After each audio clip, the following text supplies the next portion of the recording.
ሰላም። ወደ ዛሬው ጥናታችን እንኳን በደህና መጣችሁ። ዛሬ የምንመረምረው በብዙዎች ዘንድ በጣም ጥያቄዎችን የሚያስነሳውን በምስጢርም የተሞላውን የኦሪት ዘፍጥረት ምዕራፍ 6 ነው። ለዚህ ውይይት መሰረት ያደረግነው በተለያዩ የዩቲዩብ መምህራን የቀረቡት ትንታኔዎችን ነው።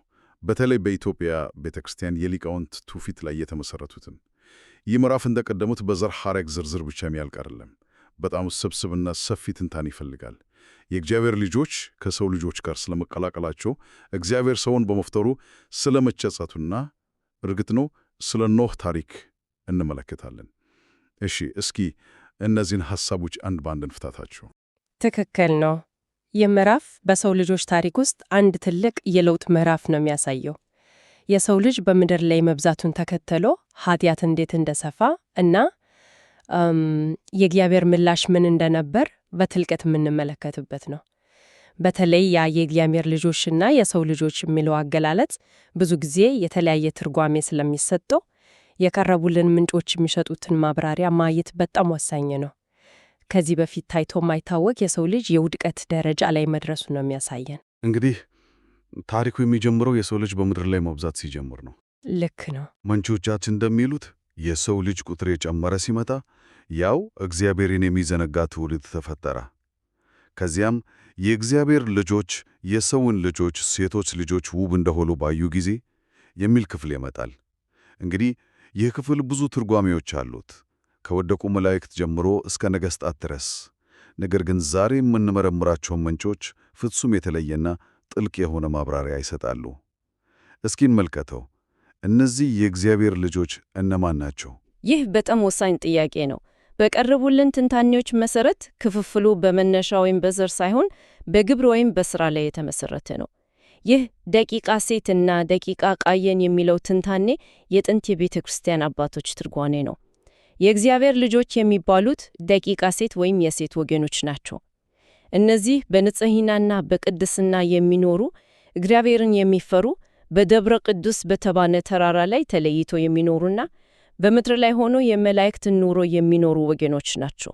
ቆይ ይህ ማለት ልዩነቱ በመላእክትና በሰው መካከል ሳይሆን በሰዎች መካከል በነበረ የአኗኗር ዘይቤ ነው። በትክክል አንደኛው ወገን የእግዚአብሔር ልጆች ተብሎ እስከሚጠራ ድረስ በቅድስና የኖረ የሰው ስብስብ ነው። በትክክል መንፈሳዊ ክፍፍል ነው። የሰው ልጆች የሚባሉት ደግሞ ደቂቃ ቃየን ወይም የቃየን ወገኖች ናቸው።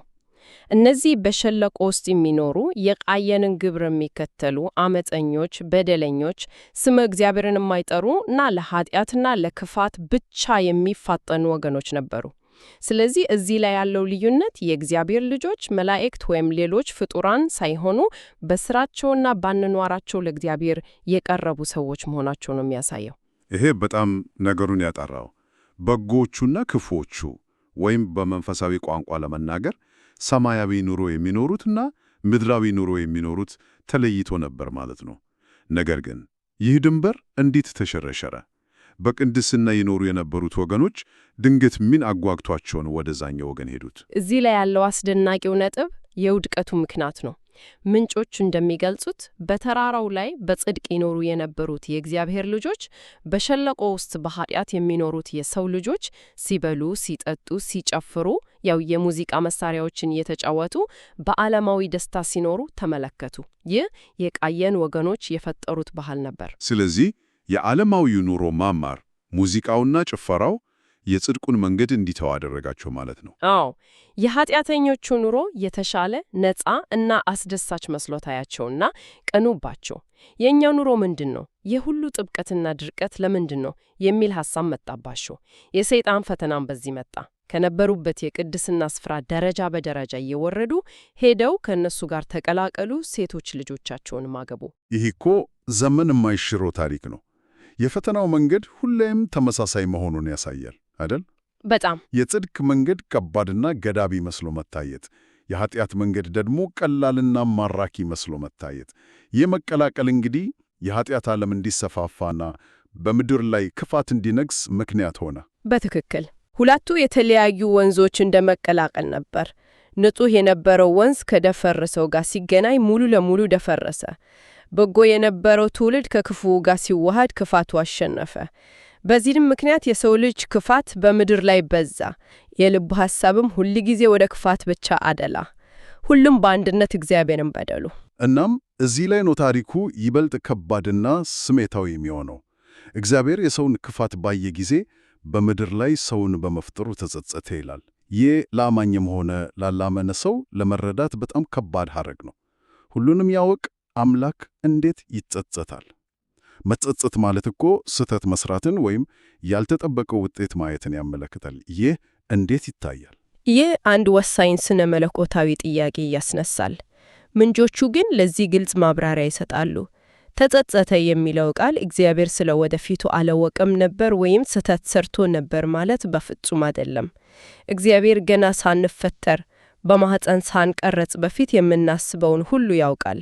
ከእርሱ የሚሰወር ምንም ነገር የለም። ታዲያ ተጸጸተ የሚለውን ቃል እንዴት ነው መረዳት ያለብን? ቃሉ ለምን ተመረጠ?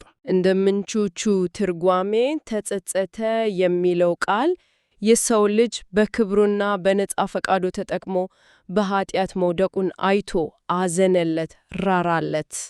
አሳዘነው የሚለውን ጥልቅ ስሜት ለመግለጽ የተጠቀመበት የሰውኛ አገላለጽ ነው። የፍጥረት ውድቀት ለእግዚአብሔር ጥልቅ ሐዘንን ያስከተለበት ለማለት ነው። የእውቀት ማነስን ወይም የውሳኔ ስህተትን በፍጹም አያሳየም። ይሄ በጣም ትልቅ ነጥብ ነው። ስለዚህ ታሪኩን ከተቆጦ ሊያጠፋ የተነሳ አምላክ እይታ ወደ በፍጥረቱ ምርጫ ልቡ የተሰበረ አምላክ ይለውጠዋል።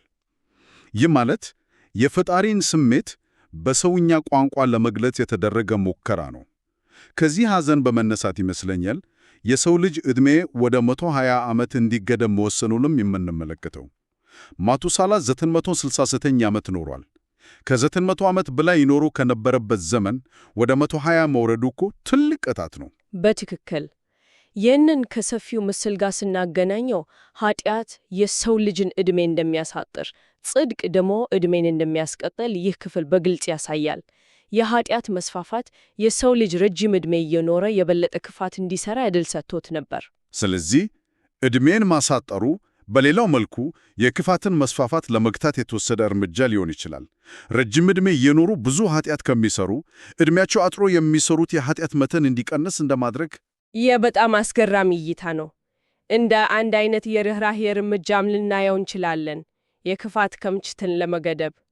በመጨረሻም ይህ ሁሉ ክፋት ሲበዛ እግዚአብሔር በምድር ላይ ያለውን ፍጥረት በሰው ጀምሮ እስከ እንስሳት ድረስ በጥፋት ውሃ ሊያጠፋው እንደወሰነ ይገለጻል። ዓለም በሙሉ በክፋት በተሞላበት ወቅት ግን አንድ የተለየ ሰው ነበር፣ ኖህ።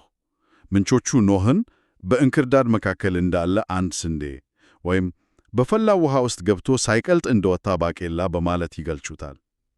እስኪ አንድ ጊዜ እናሰላስለው። በፈላው ውሃ ውስጥ ገብቶ ሳይቀልጥ እንደወጣ ባቄላ። ይህ ማለት በዙሪያው ያለው ክፋት ልክ እንደ እሳት እየበላው ነበር። ነገር ግን እሱ ማንነቱን ሳይለቅ ወጣ ማለት ነው። ይህ በጣም ኃይለኛ ምስል ነው። በጣም በዙሪያው ያለው ነገር ሁሉ በክፋት ሲበሰበስ፣ እርሱ ግን ማንነቱን ጠብቆ ጸንቶ ነበር። ኖህ በዘመኑ ጻድቅ እና ፍጹም እግዚአብሔርን ያስደሰተ ሰው ነበር። የስሙ ትርጉሙም ረፍት ወይም ደስታ መሆኑ ተገልጿል። 3 ልጆችም ነበሩት፣ ሴም፣ ካም እና ያፌት።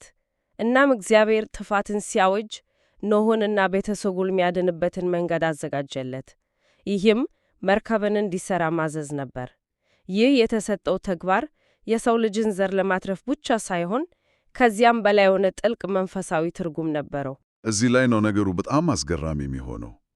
ስለ መርከቡ ግንባታ ሲነሳ ኖህ እንጨቱን ከየት አገኛለሁ? እኔስ እንዴት እሰራለሁ? ምድር በሙሉ በውሃ ከተሸፈነ እንጨቱ ከየት ይመጣል? ብሎ እንደጠየቀና እግዚአብሔርም ሱራፌል የሚባል መልአክ እንደላከለት ምንጮቹ ይጠቅሳሉ። ይህ መልአክ ከገነት የዝግባ እንጨት እያመጣ እንደረዳው ይነገራል። አዎ፣ ይህ በሊቃውንት ትርጓሜ ላይ በሰፊው የተበራራ ነጥብ ነው። ከዛም ወደ መርከቡ ስለሚገቡት እንስሳትም የተለየ መመሪያ ነበር። ከሚበሉት እንስሳት 7 ጥንድ፣ ከማይበሉት ደግሞ አንዳንድ ጥንድ እንዲያስገባ ታዟል። ለምን ይህ ልዩነት አስፈለገ? ከሚበሉት ብቻ ለምን በዛ? 7 ጥንድ ማለት 14 ማለት ነው። ይህ ትልቅ ቁጥር ነው። እዚህ ላይ ያለው አስደናቂው ነጥብ አርቆ አሳቢነቱ ነው። ከሚበሉት 7 እንዲሆን የተደረገበት ምክንያት አንዱ ጥንድ ለዘር እንዲተርፍ ሲሆን ሌሎቹ 6 ጥንዶች ደግሞ ከጥፋቱ በኋላ ለሁለት ነገር እንዲሆኑ ነው፣ ለምግብነት እና ለመስዋዕትነት። ከጥፋቱ በኋላ ኖህ ለእግዚአብሔር መስዋዕት አቅርቧልና ከማይበሉት አንድ ጥንድ ብቻ የገቡት ለዘር ብቻ እንዲተርፉ። ይህ ሁሉ በራሱ አስገራሚ ታሪክ ነው። በአጠቃላይ 8 ነፍሳት ድነዋል። ኖህ፣ ሚስቱ አምዛራ፣ 3ቱ ልጆቹ እና የ3ቱ ልጆቹ ሚስቶች። ነገር ግን ከቀረቡልን ምንጮች ያገኘነው አንድ በጣም ልዩ እና ብዙም ያልተለመደ ዝርዝር አለ። ኖህ ወደ መርከቡ ከቤተሰቡና ከእንስሳቱ ውጪ ይዞት ስለገባው ሌላ ልዩ ነገር። በእርግጥም ይህ ነው ታሪኩን ወደ ሌላ ደረጃ የሚወስደው። መርከቧ ተንሳፋፊ መካነ አራዊት ብቻ አልነበረችም።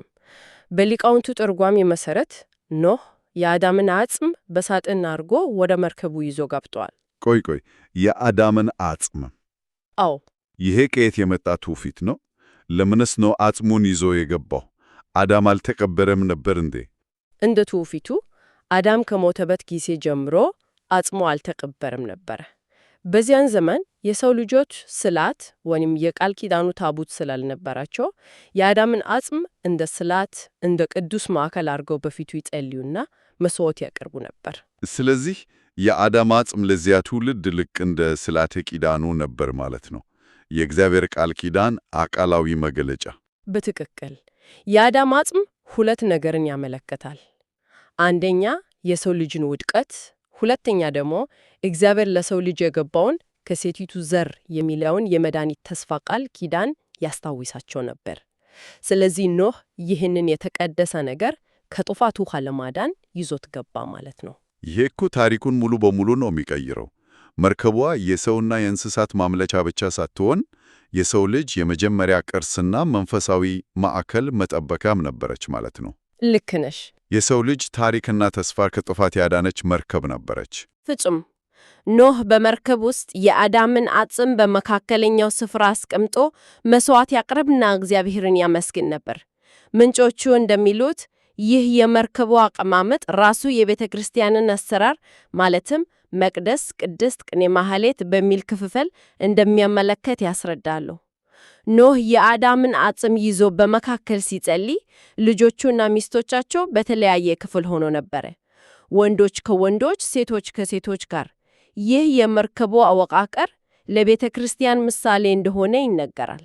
በእውነት ይህ እጅግ ጥልቅና አስገራሚ ትንታኔ ነው። ታዲያ ይህ ሁሉ ምን ማለት ነው? ከዛሬው ጥናታችን ስናጠቃልል የዘፍጥረት ምዕራፍ 6 ስለ አንድ ታላቅ የጥፋት ውሃ ብቻ ሳይሆን ከዚያ እጅግ የጠለቀ መልእክት አለው።